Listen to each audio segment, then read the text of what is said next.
on what's going on, Yeah. and it certainly will not stop us reflecting what you think. Weekdays from 6 to 9:30 on GB News. I'm Dan Wootton. Join me Monday to Thursday from 9 to 11 for the feistiest and most fun news debate on TV, where free speech reigns. I'll bring you a sharp take on the day's biggest stories, bombshell newsmaker interviews, and A-list guests. And I guarantee you, no spin, no bias, no censorship, and no reason to go to bed.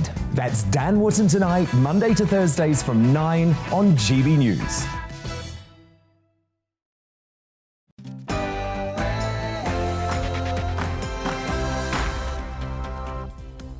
Good afternoon, you're watching The Discussion with me, Inaya Folarin Iman, where we discuss the big moral, cultural and political questions of our time. We've got a packed show for you this afternoon. Schools, a place for education or indoctrination?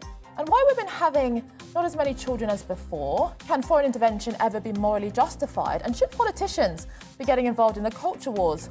All that coming up and much more across the programme. But first, here's the bulletins.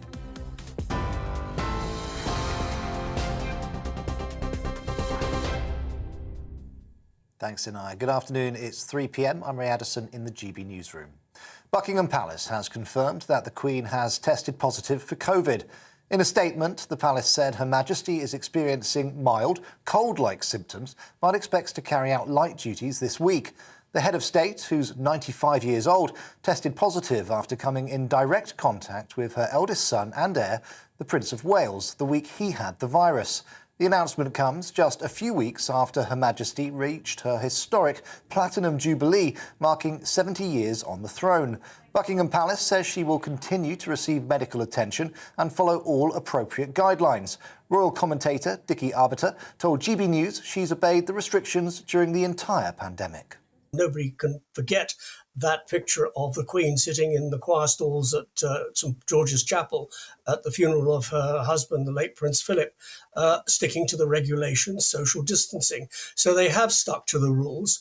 I think the problem is that there are other members within Windsor Castle who have contracted COVID, which means that, it might have been pretty virulent, that the people that she comes in direct contact with haven't tested positive, but those sort of on the edge have.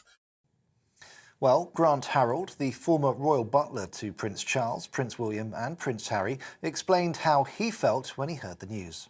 It was that shock of, I hope she's okay, literally, that shock, just praying that she'll be okay. And thankfully, obviously, the palace have said it's mild symptoms. But the other thing that amazed me was the palace have actually made this announcement quite quickly because, as you know, they don't very often give out kind of notices about the members of the royal family and their health. This is quite significant. They've actually let everyone know at this stage that she has contracted the virus. Meanwhile, the legal requirement to self-isolate if you test positive for COVID is set to end this week. Downing Street says the Prime Minister will lift the restriction by Friday as part of his Living with COVID plan. He'll tell MPs that the vaccine programme, testing and new treatments can be relied upon to keep the public safe. Senior NHS managers have criticised the move. The Prime Minister has warned that a Russian invasion of Ukraine would be the biggest conflict in Europe since World War II. This morning, explosions were heard in the rebel-held city of Donetsk in the east of the country, and the military reported the death of 2 soldiers.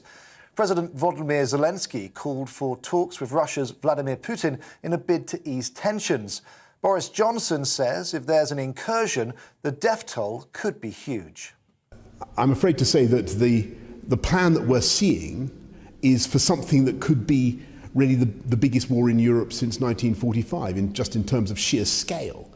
I think people need to understand the sheer cost in human life that could entail, not just for Ukrainians, but also for Russians and for young Russians. An amber weather warning has been issued for Northern Ireland, with Storm Franklin hitting the UK today. It comes just 2 days after Storm Eunice caused what providers say was the biggest national power outage on record. Around 155,000 people are still without electricity. Yellow weather warnings are also in place for Wales and most of England, with winds of up to 70 miles per hour expected to cause more problems. A passenger who was among 12 missing people has been rescued from a burning ferry. Rescuers discovered the survivor on the stern of the vessel as it was being towed towards Corfu. The fire on the Italian-flagged Euroferry Olympic, which was sailing from Greece to Italy, started in the early hours of Friday morning. 11 people are still unaccounted for. A helicopter has crashed dangerously close to swimmers on a crowded beach in Miami. No one on the beach was injured, but 2 of the 3 people on board were taken to hospital. They're said to be in a stable condition. And they've done it. Great Britain has won its first Olympic curling gold medal in 20 years. The women's team dominated the final against Japan to win 10-3. In a message, the Queen sent her warmest congratulations to both the men's and women's teams on their outstanding performances. Captain Eve Muirhead said it was a proud moment. I feel phenomenal. It's a moment that we're going to remember forever. This team has put in a fantastic shift this week. We're very proud of each other, and yeah, we can't wait to celebrate together. Well done all. OK, this is GB News. We'll bring you more as it happens. Now let's return to the discussion.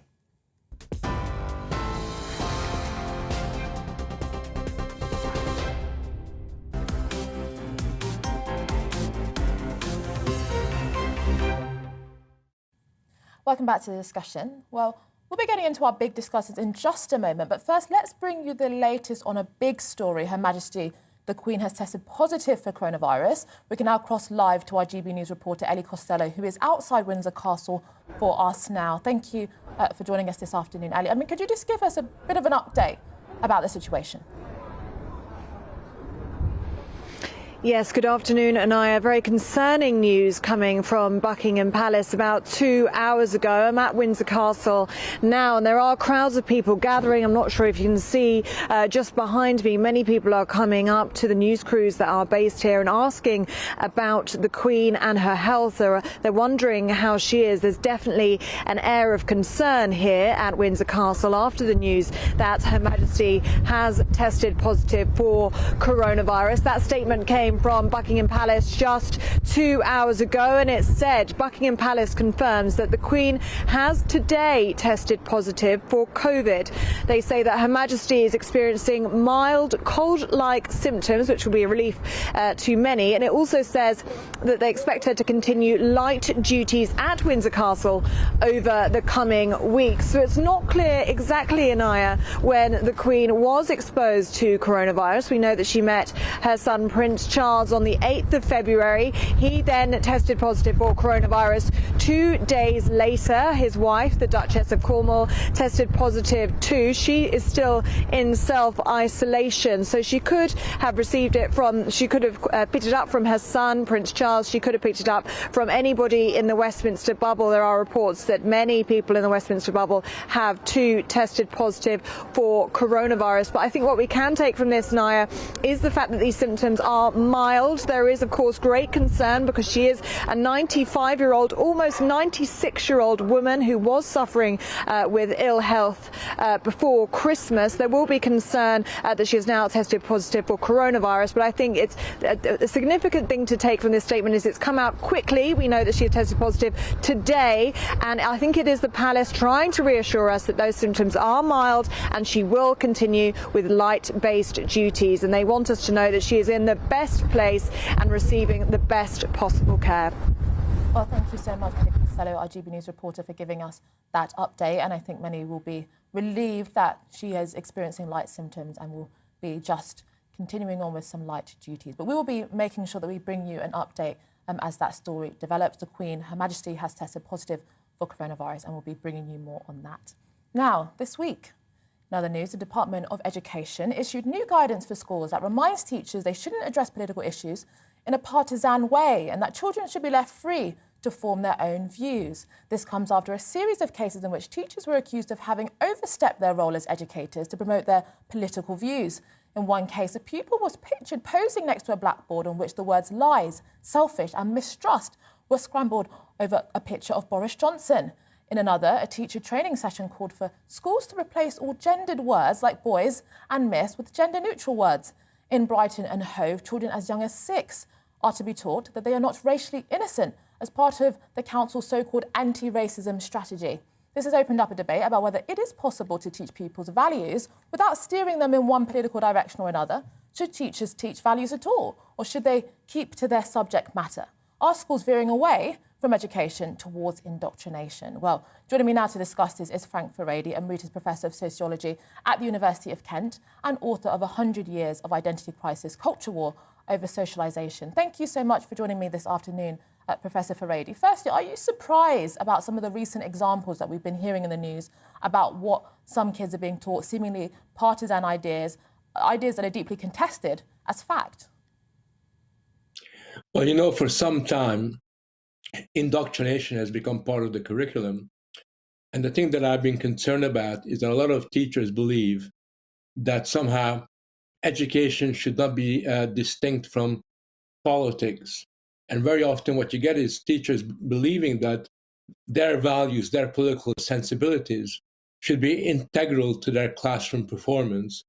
And as a result of that, increasingly what you find is a lot of teachers, for example, argue that they shouldn't be teaching about Britishness or British patriotism because that is somehow a negative phenomenon. Instead, what they should be teaching are ideals that call into question the idea of being British.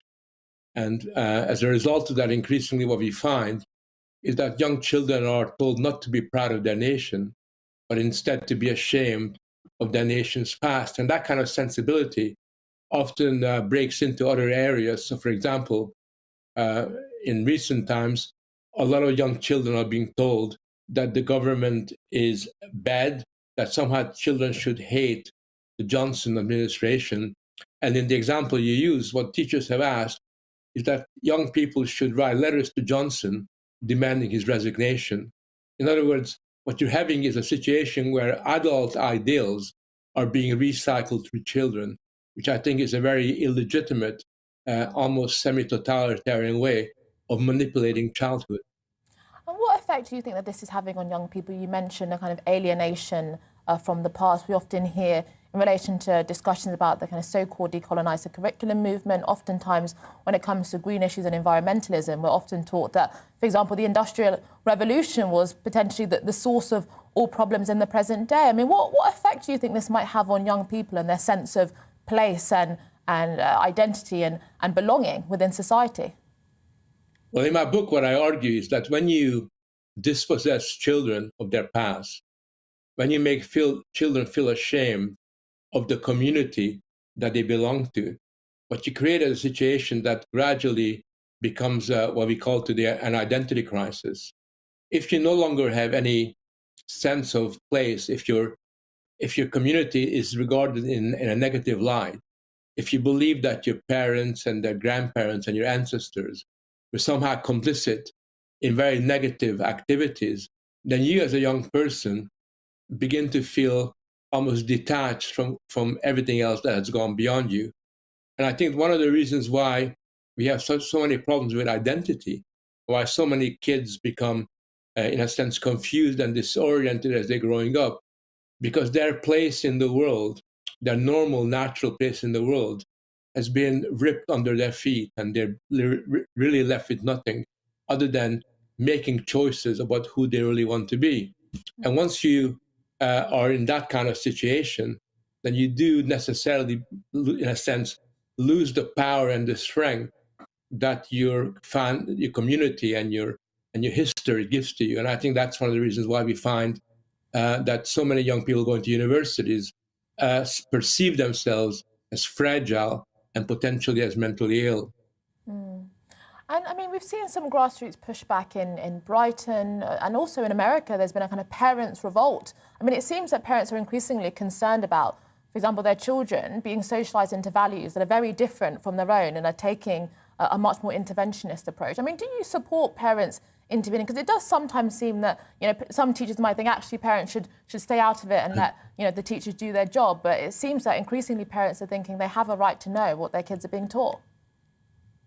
Well, I'm against, I always criticize parents who advocate for their children in terms of their performance in school. A lot of parents want to know why Mary didn't get an A in her essay or why Johnny didn't do so well in sports. So I'm totally against when parents intervene in the curriculum in terms of the knowledge that children are learning. But I think that these days, parents need to intervene because so much indoctrination is occurring. Very often teachers teach children about values that directly contradict those of their parents. And one of the important things that occurred during the pandemics is a lot of parents for the first time heard teachers talk about things that they find really shocking. For example, a lot of parents I've talked to were shocked to discover that their children were told that they were white, therefore they should really be, in a sense, feel guilty about being white. They should come to terms with their privilege. A lot of other parents were absolutely horrified when they discovered that transgenderist ideology was being pushed down the throat of 6, 7, 8-year-old children. So naturally, under those circumstances, when the teachers are turning their children against the values of their parents, we have no choice but to intervene and to rebel against this. And there have been a number of significant rebellions, not just in Virginia, in the United States, where angry parents got rid of the governor who told them they had no right to discuss the values that their teachers were learning in school. Just very recently in San Francisco, a lot of parents managed to get rid of the school board just because they realized that the school board was, in a sense, manipulating and grooming the kids to adopt values that was completely antithetical of their own. And just very quickly, Frank, on a final point very quickly, I mean, is this a lost cause, though? Because it does feel like it's almost impossible now to cultivate, you know, a collective sense of a moral framework that we have as a society, confidence in transmitting to a new generation. I mean, do you think it's a lost cause? Is this a generational struggle? Or do you have some hope that actually we will find a shared sense of, you know, collective identity that we can transmit? I don't think it's a lost cause. I think that when parents are confronted with the implications of what indoctrination means for the family, for their community, to a person, they will react. And I think what's happened in the last year is that the schools have been pushed to the front line of a cultural conflict, and parents are in the forefront of resisting this attempt to transform society in a woke direction. And I think if you can encourage parents to find their voice, I'm fairly optimistic that it's possible to contain this attempt to turn children against their past, to turn children against British values. And I'm very hopeful that this is something that can result in a positive outcome. Yes, well, thank you so much for joining us this afternoon, Professor Frank Freder, Emeritus Professor of Sociology at the University of Kent and author of 100 Years of Identity Crisis, Culture War Over Socialisation. And on the point that he was making about some of the things that are going on in America, I mean, this debate about activism within education is not confined solely to the UK. In November last year, the American Democratic Party experienced a stinging defeat in the Virginia governor race to the Republican candidate Glenn Youngkin. The Republican candidate placed opposition to critical race theory in education as a centrepiece of his campaign. And this is part because there's been a growing disquiet amongst Virginian parents over the way race and American history was being taught in local schools, leading many parents to organise opposition in school board meetings. At least 7 states now have passed legislation banning the teaching of critical race theory in public schools. But is this really the right approach? Well, let's now speak to Eleanor Fishburn, the president of No Left Turn in Education. Thank you so much for joining me this afternoon in the UK. I mean, in your understanding, what is the problem right now going on in American schools when it comes to the way certain kids are being taught about certain subjects? First of all, I would like to concur with everything that the professor said. And it's really amazing how this ideology, crossed oceans and been spreading very fast into Europe.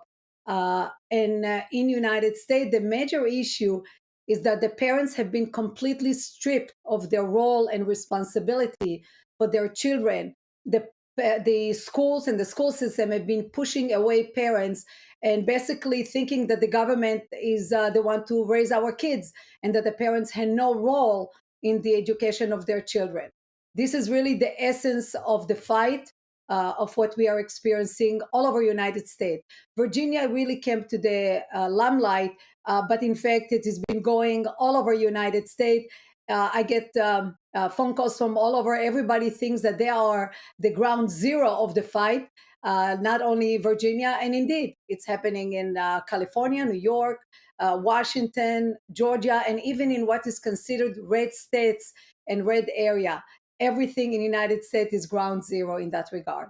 But many have argued, for example, I've seen in some publications that this anxiety over critical race theory is manufactured, it either doesn't exist or the outrage is manufactured for other political ends. I mean, what do you see is really the problem with the teaching of critical race theory? Is it, do you worry about the kind of values it's going to socialise young people in? Do you think it's inaccurate, the reflection that is being made about American history? I mean, what do you see about some of the response that this conflict in America has been garnering from different sides of the debate? In fact, is all of this and much more, because the basis of all this teaching of what you call critical race theory, and in fact, they are using usually euphemism. And if you confront the schools and school board and you say, why are you teaching critical race theory? They will deny it because they have a whole new dictionary or vocabulary for words to describe actually what they are doing, so they can deny that there is anything related to critical race theory. We have to remember, critical race theory has it in its name. It's a theory. So what they're doing now, it's a major social experimental on a magnitude that they've never seen before. Nobody took that kind of concept and maybe did a pilot project in some schools and see how it impacts the kids. What are we actually trying to achieve with that? What's the purpose? And all of a sudden, it became a major social experiment with a huge industry. It's the educational complex industry that is producing enormous amount of material to impose ideology on our kids that has nothing to do with the values of the society, with the way the society has been formed and where we want to go. And Eleanor, I mean, what do you think about some of the bans that have been put in place or proposed in some states? I mean, some people are arguing that this is an illiberal response, that we need to be responding with ideas and challenging it head on and confronting it head on, not resulting in a ban. What do you think? I don't think using the word ban is correct. We are not banning. We are removing ideology from the curriculum that actually indoctrinating our kid. And what I mean when I say that is that they are actually promoting one orthodoxy. There is no place for presenting different point of view and bringing different point of view for children to discuss, to grapple with. They are introducing one single one, and it's a hateful one, is one that is in conflict with all the values of the society and the families, and introducing it as the gospel. And this is really the major problem. It's not that you see books that are presenting different point of view. It's not allowed. Kids in classes are afraid to express opposing point of view or variety point of view. They are not allowed. The teachers are censoring diversity of point of view, and that's a major problem. And it is in every area, not only on their social areas, but as well as in terms of racial issues or the history of United States, but also an issue relating to sexuality. Well, thank you so much for joining us from America, Eleanor Weisbaum, the president of No Left Turn in Education, giving us a bit of an update there about some of the activism in education that is going on in America. And it clearly is a transatlantic issue. Well, after the break, why are women leaving having children until later in their life if they have kids at all? And is foreign intervention ever morally justifiable? But first, let's take a look at the weather.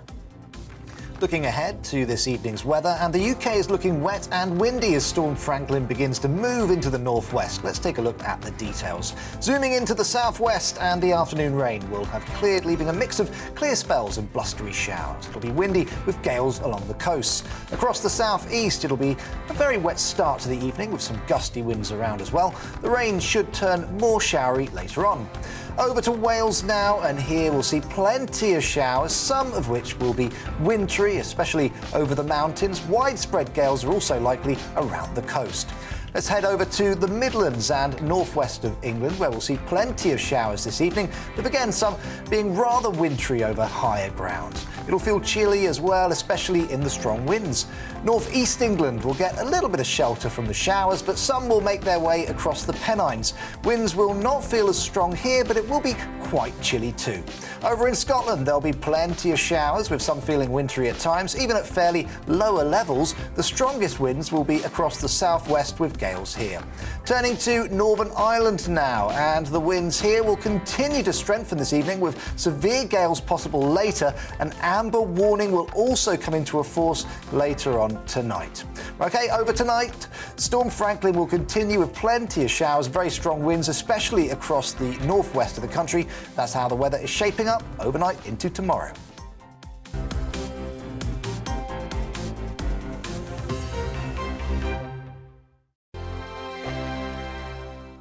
GB News is the UK's home of discussion and debate from all perspectives. To stay up to date on the latest stories, make sure that you subscribe to the GB News channel right here on YouTube. You can watch us live 24/7 across the whole world. You can also check out exclusive content and catch up on previous episodes of your favourite shows. Every day, we ask the questions that you'd ask, so why not add your voice to the conversation in the comments section? Don't forget to subscribe. We are GB News, Britain's news channel.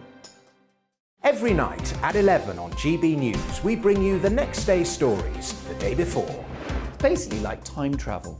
If it's a big story, we'll cover it, guaranteed. But we'll also have some fun along the way. Big opinions, big laughs. Sometimes big hair. This is Headliners, the paper review show that won't send you to sleep like the others will. 11 p.m, 7 nights a week. Join us.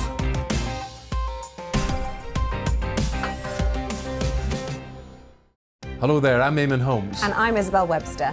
And we hope you can join us for Breakfast with Eamon and Isabel. You make me laugh out loud, belly laugh. Is that important first thing in the morning? Yeah, absolutely. And there's me trying to be deadly serious. News is a serious business. Yeah, I have to rein you in sometimes. Well, it doesn't stop us laughing at it. It doesn't stop us having an opinion on what's going on. Yeah. And it certainly will not stop us reflecting what you think. Weekdays from 6 to 9:30 on GB News. I'm Dan Wootton. Join me Monday to Thursday from 9 to 11 for the feistiest and most fun news debate on TV, where free speech reigns. I'll bring you a sharp take on the day's biggest stories, bombshell newsmaker interviews, and A-list guests. And I guarantee you, no spin, no bias, no censorship, and no reason to go to bed. That's Dan Wootton tonight, Monday to Thursdays from 9 on GB News. My name's Tom Harwood, and every weekday we bring you The Briefing live from 9:30 a.m. The stories, analysis, and live debate that you need to hear.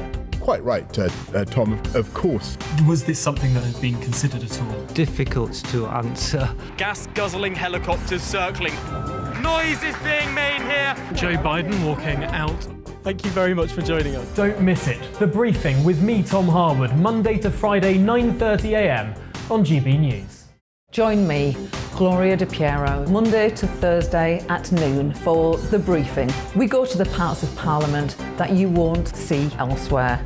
Plus, there's exclusive interviews with MPs from all parties. But quite often, they paper over the real truth. Why does a working class lad like you join the Tories? That's a good question. Don't miss it, Monday to Thursdays at noon on GB News.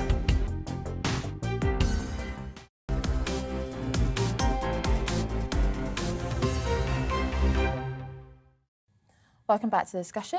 Last month, the Office for National Statistics published figures which showed that 53% of women born in 1991 were childless on their 30th birthday last year. For the first time ever, half of women at 30 are childless. Birth rates, more broadly, are also in long-term decline. Some observers have welcomed this information as a demonstration of women's greater freedom and choice to pursue their own lifestyles, careers and interests that are not confined to child-rearing and domesticity. However, others have expressed worry that this might be due to a growing culture of antinatalism and ambivalence towards commitment, relationships and family life. Even financial pressures with the cost of rent and housing increasing, prospective parents feel less confident about bringing children into the world. So why are women delaying having children, if they are having children at all? I'm joined now by Dr. Ellie Lee, Professor of Family and Parenting Research at the University of Kent, and Louise Perry, a columnist at The New Statesman. Firstly, I'll start with you, Ellie. Why do you think women are delaying having children? Well, it's not new. So this is quite a long-standing trend. And I think it's important to note as well that it's not just this country. So this is something which is happening in lots and lots of countries. I think that there's an extent to which it's in some ways an inevitable outgrowth of things that have changed in women's lives, a lot of which most of us would think are quite positive, to do with women's changed relationship with higher education, with career and so on. But I do think that one of the things that's a big issue is I don't think that we have a culture which is genuinely supportive and positive of parenthood, which does anything like enough to present the significance of it as part of adulthood to people in a positive way and backs that up practically. The thing I think that's most distinct about the last decade, and you mentioned it in your introduction to this segment, is that I do think there is now a fairly systematic antinatalism which is articulated and argued for, where literally children are presented as a bad thing, and we're better off if there's fewer of them, and which celebrates people not having them. And I think that, you know, at an individual level, it's important for people to make choices. You know, having children isn't for everybody, but I think it is very, very objectionable and very problematic to have a kind of unchallenged, more and more systematic elaboration of hostility to children and parenthood. And I think it's something that people need to take on, and I don't think it is being taken on at the moment. I mean, if you look at the response to this discussion, when people try and say there's a problem, you know, they talk about the fact, for example, that there aren't going to be enough taxpayers in the future, which undoubtedly may be true. But it's hardly an inspiring comeback on antinatalism. And I think that we need to find a way of giving real meaning to the significance of parenthood, because it's a very, very important thing. As I say, it's not for everybody. But it's certainly necessary for the future of humanity, and something we should you know, talk about positively and find positive ways of you know, backing people up who want to do this. You know, it's a really good thing to do, and it's a good thing to want to play a role in the development of the new generation. And what do you think about some of the sentiments that Dr. Ellie Lee has just expressed, Louise? I mean, on the one hand, you have this cultural support for an antinatalist worldview, but on the other hand, you also have many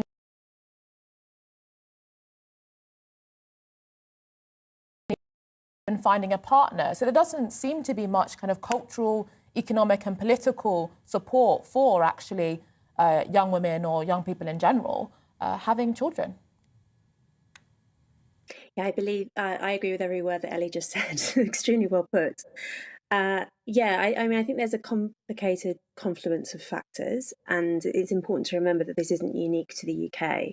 People will often talk, for instance, about the high costs of childcare in this country, it's true, childcare is expensive in this country, but there are other parts of the world that have lower birth rates than we do, including other parts of Europe. Like the correlation between childcare costs and birth rates is not as obvious as you might think, which suggests that there are other things going on. So sometimes the explanation for this phenomenon that you'll hear is it's the economy stupid. Basically, that's all it is. People are just making a rational decision not to have children, given the expense. And that is absolutely true. I mean, I say this as someone I was born in 1992, and I had my first child just before I turned 30. So I just scraped through on the ONS's assessment of the of birth rates for my generation. And it's absolutely the case that it is very difficult with high house prices, and also in an economy where the expectation is 2 full-time incomes, which is obviously a feminist achievement in some sense, in the fact that women now have the right to work full-time and have access to professions like journalism that we didn't used to have access to.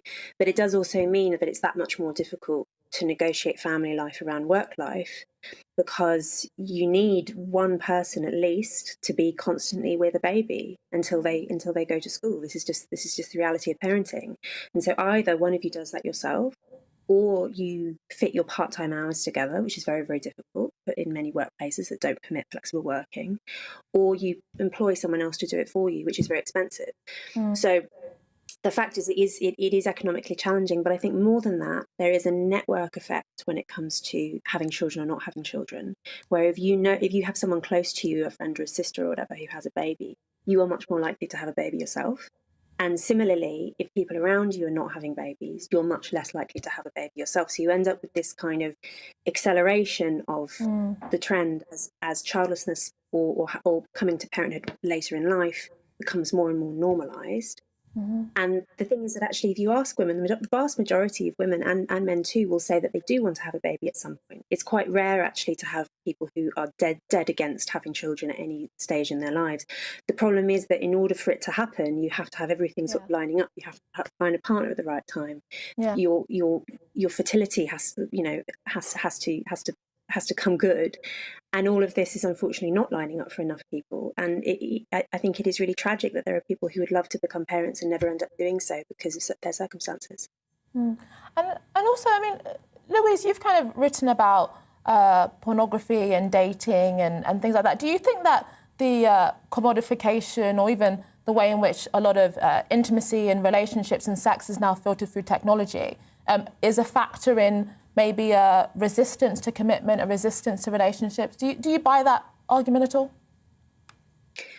I think that the dating market is brutal, partly as a consequence of what you mentioned to do with porn culture and the sort of casualisation of dating culture in a way. I think particularly for women who are really determined to find a partner with whom to have children, Tinder is not a very conducive environment to finding a partner who wants that. So I think that is, I'm sure that is an element among so many other elements, and this is why I think thinking about this in a global sense is important, because this isn't just about the failures of the Tory government, whatever, manifold as those may be. If that were the case, we wouldn't be seeing this happening in Japan, South Korea, Italy, Spain, Singapore, all of these countries that have below replacement birth rates now. I think that there is something to do with late modernity, which suppresses family size. And the evidence from looking at other countries that have tried to introduce pronatalist policies is actually really, really hard to reverse.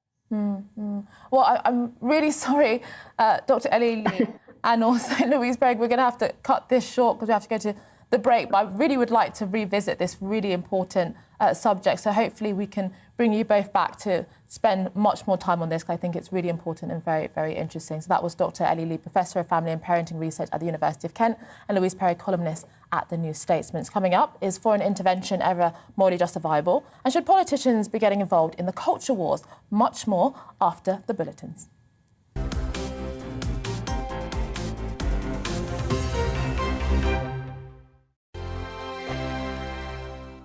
GB News is the UK's home of discussion and debate from all perspectives. To stay up to date on the latest stories, make sure that you subscribe to the GB News channel right here on YouTube. You can watch us live 24/7 across the whole world. You can also check out exclusive content and catch up on previous episodes of your favourite shows. Every day, we ask the questions that you'd ask, so why not add your voice to the conversation in the comments section? Don't forget to subscribe. We are GB News, Britain's news channel. Every night at 11 on GB News, we bring you the next day's stories the day before. It's basically like time travel. If it's a big story, we'll cover it, guaranteed. But we'll also have some fun along the way. Big opinions, big laughs. Sometimes big hair. This is Headliners, the paper review show that won't send you to sleep like the others will. 11 p.m, 7 nights a week. Join us.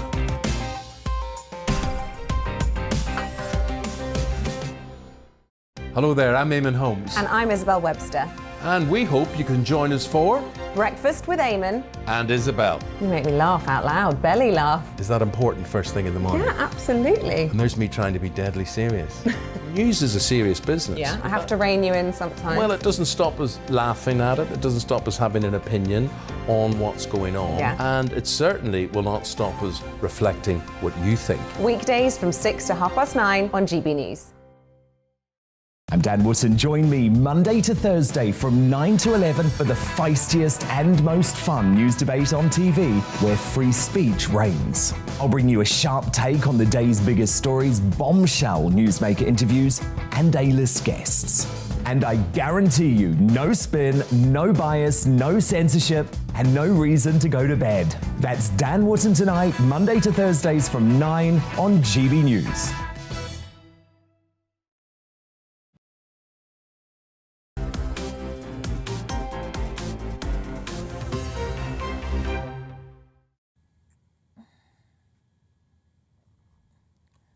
Questions about the role of the West on the global stage has been a long-standing debate for keen observers of foreign policy and international relations discussions. Some argue that whilst the West is imperfect, it has played an important role diplomatically and militarily in maintaining the balance of power internationally in favour of a liberal world order. However, critics would fiercely disagree, viewing the West's record on foreign conflicts to be one of blunder, bloodshed, imperialism and moral grandstanding, and believe that they should thoroughly butt out of other countries' affairs. Well, I'm very glad to be joined in the studio now by Dr. Tara McCormack, lecturer in international politics at the University of Leicester, to discuss many of these issues with me. And I think that the exit from Afghanistan, the crisis in Ukraine, and many discussions about the Uyghurs is a really important issue in relation to the morality of foreign intervention. Thank you so much for joining me this afternoon. Thank you. Tara. So firstly, I mean, do you think that foreign intervention is ever morally justified? Well, I think in principle it could be, but I guess one of the problems with the discussion that we often have in the UK is this assumption that we very rarely intervene, and when we do, it's sort of agonising decisions. But actually, the reality for Britain is that actually since World War I, Britain has very rarely not been engaged in some form of military conflict or activity. Post-World War II, we've got colonial interventions, Kenya, of course, propping up the Shah of Iran, Suez moving, many more moving into the post-Cold War period, via NATO, Bosnia, then Kosovo, then Afghanistan, Iraq, Libya, Syria. We are intimately involved in Saudi's war against Yemen, intimately. There's a great quote from John Deverell, who was MOD, I think security attaché to Saudi Arabia, and he said they couldn't do it without us. We prop up governments, very authoritarian governments, Bahrain, Oman, Egypt. In Libya, for example, just say, our special forces worked with jihadi groups to topple Gaddafi. But do you think we have a moral responsibility to protect those that are facing subjugation and violence abroad? Because presumably the reason why the UK is involved is because perhaps they have historic links with some of these societies that historically it has positioned itself as a dominant force on the world stage and therefore feels a kind of moral responsibility to other societies. I think that, if you don't mind, just to finish on the point, I think, really the question that we should be asking as British citizens and as Democrats is, why do we have such an incredibly hyperactive foreign policy? Why are we intervening so much? And then to your question, I don't know, do we have a moral responsibility to work with jihadis to topple Gaddafi? We know that in, was it 2016, CNN revealed that, you could buy slaves in Libya post-Gaddafi. So that's what we have done as well. So I do think we have a responsibility to protect and a moral responsibility, but I guess I would look at it in a different way, saying, we have a responsibility to stop engaging in proxy wars. We have a responsibility to not support, to withdraw our support, for example, from Saudi Arabia. But do you think, because some people have described some of the behaviour of, for example, the Foreign Secretary Liz Truss as moral grandstanding when it comes to the crisis in Ukraine. I mean, do you think that it serves politicians politically to talk up their stature on the world stage? I mean, why do you think that resonates with us on a domestic level? Definitely. I mean, I think, it is seen as easy point scoring. You know, everything's very, very complicated at home, but you can kind of go off to Moscow, as Liz Truss did, wear a fur hat, channel Thatcher, you know, and try and present herself as a grand stateswoman. Sorry, Liz Truss. So there is definitely a sort of easy moral posturing. You can stand up there and say, you know, we're leading the world, but, you know, international rules-based order.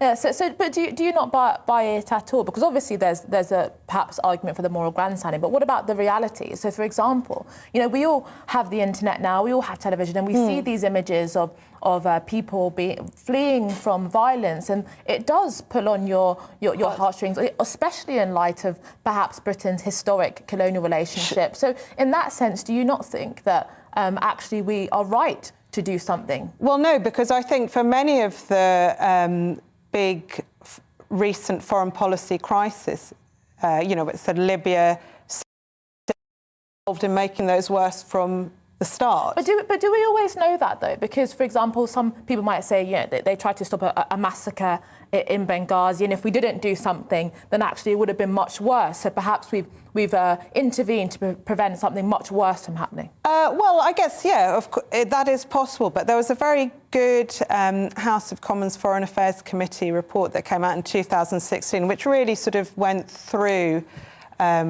British government reasoning and justification, and really was pretty critical, saying, you know, we knew nothing about what we were doing. We blundered in, moral grandstanding, worked with all sorts of terrible people, and in fact exacerbated a crisis. So I think one of the things we really need to start doing, I would argue, is trying to have a much more open discussion about what our state is doing abroad, because we can laugh at, you know, Liz Truss going off to Moscow, but actually one of the really most significant shifts post-Cold War actually is our forms of covert intervention, proxy conflicts, or as I said, using special forces, as in Libya, to depose Gaddafi, which was not part of the UN Security Council resolution, which was for a limited humanitarian intervention. So I would argue that's actually the most significant shift that's going on, is this shift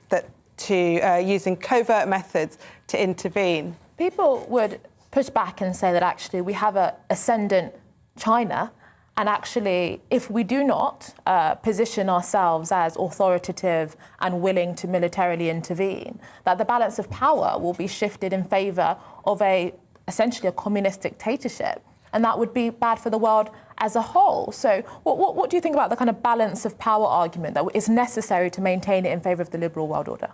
Well, I think it depends what you mean by liberal world order, first of all, because I would argue if we look at even recent history, we have seen, you know, series of catastrophic interventions that have decreased human rights, led to a lot of death and suffering. But I think in terms... What role do you think that the West can play on the world stage that you think would be positive and with the moral authority? That is a good... I mean, can I just say very quickly, I think that what China and Russia both want, and we may not agree with this, we may not like this, are spheres of influence, limited spheres of influence. China does not wish to you know, march on Paris or London. Russia and China want limited spheres of influence. We may not like it, but that's what we have. But actually, in answer to that final question, or that question, I think the role that we should play is to, as the West, ensure that we have good societies at home, that we have democratic societies, reasonable health care,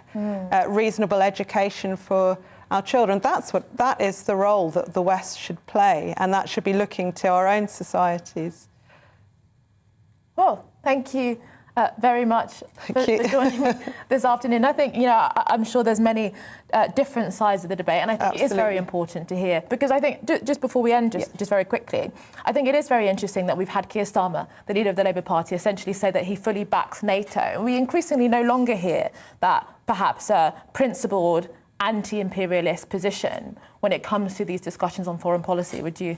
Yeah, absolutely. But even worse, I think that to make what actually used to be fairly standard left arguments, you know, that actually the expansion of NATO is a security problem for Russia, that it creates instability, that NATO itself has engaged in many interventions to make what used to be fairly standard interventions is, of course, to invite critics of being a sort of fifth columnist, etc., on one's head. So, yeah, I do think we need to hear more of what I would say fairly old-fashioned anti-militarist arguments. Well, thank you so much for joining me this afternoon, Dr. Tara McCormack, lecturer in international politics at the University of Leicester. And finally, this week, former Culture Secretary, now Conservative Chair Oliver Dowden, in a speech to the influential Conservative American think tank, the Heritage Foundation, said the West should not be obsessing over pronouns or seeking to decolonise mathematics. In a speech honouring, denouncing painful woke psychodrama, that was his words, not mine, Mr Dowden said woke ideology was a dangerous form of decadence at a time when our attention should be focused on external foes. Rogue states, he said, are seeking to challenge the international order at a precise point when our resolve ought to be strongest. A pernicious new ideology is sweeping our societies. The speech was praised by many as a refreshing intervention by a leading politician on the damaging effects of so-called woke politics, whereas it was denounced as vacuous by the former Labour Shadow Culture Secretary Chris Bryant, and former Conservative Minister David Gauke argued the threat of right-wing populism was bigger than the threat of woke politics. So, is Oliver Dowden right? And should politicians really be getting involved in the culture war? Well, let's get more on this with Emily Barley, a group leader of Rotherham Council Conservative Group and columnist at Mail Plus, Charlie Peters. First, I'll start with you, Charlie. Do you really think politicians should be getting involved in the culture war? And do you think Oliver Dowden was right to denounce what he describes as woke psychodrama? Absolutely right, and long overdue, because as we all know, or at least we should, culture is downstream of politics. If you fail to win these political fights, then you resign yourself to defeat in the culture war before you even start with it. In so many areas that Conservatives find themselves losing, they are in fact failing to even fight at the first step, which is of course legalistic, political and structural. Much of the infrastructure of British politics is set up to support the left. And if politicians don't get involved in fighting these things, then of course the culture, the discussion and the media buzz will go away from them. And Emily, you're part of the Conservative Party. I mean, some would say that it's a bit strange that he's making this speech. The Tories have been in power for over a decade. If they wanted to stop what he is describing as a kind of dangerous form of decadence, then they would have done something over the last 10 years, surely not?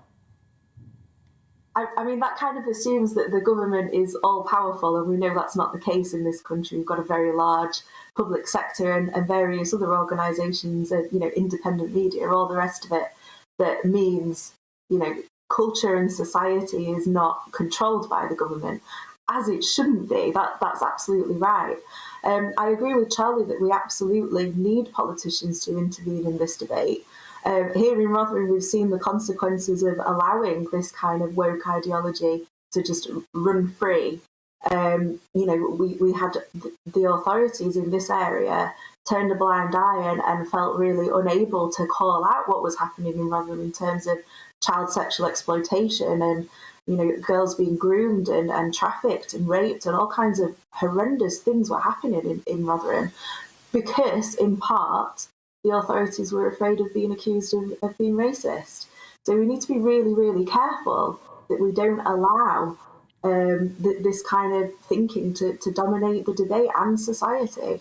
And Charlie, I mean, some of the critics of Oliver Dowden have said that it's vacuous because actually the real threat right now when it comes to cultural and political questions is right-wing populism. I mean, some people might not agree with that, but what do you make of that argument, that actually if you look at it in the grand scheme of things in relation to lots of other threats, focusing on what he says pronouns and decolonising maths is not really the bread and butter meat issues that we need to be focusing on right now?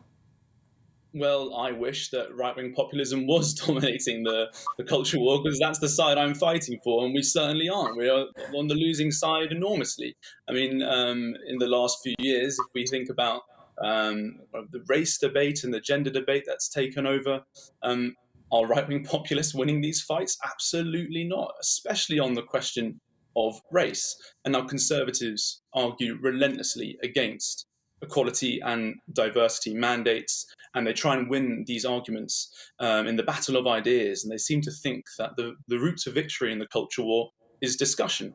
But actually, they do nothing about the legalistic, political and structural systems that allow these sorts of things to flourish. No one in the Conservative Party that complains about equality and diversity also argues that we need to abolish the Equality Act of 2010, even though this law props up so much of the diversity thinking that we see flourishing in the public sector. Even last week, the government lost in court with the Runnymede Trust over its failure to do the right thing on the public sector equality duty, right? And now everyone said, oh, this is an embarrassment that we lost this fight. But no one wants to make the case that perhaps this equality duty shouldn't exist in the first place. When you have all of these left-wing structures set up to hamper you before you even start the fight, it's no surprise that you lose in the culture war.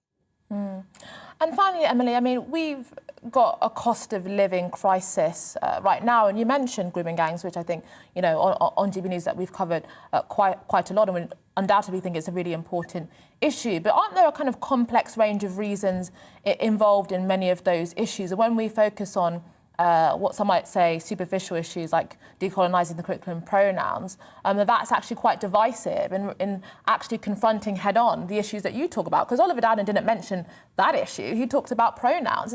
Is in some way this giving them a way out of avoiding the real hardcore questions that we are seeing in many issues across the country?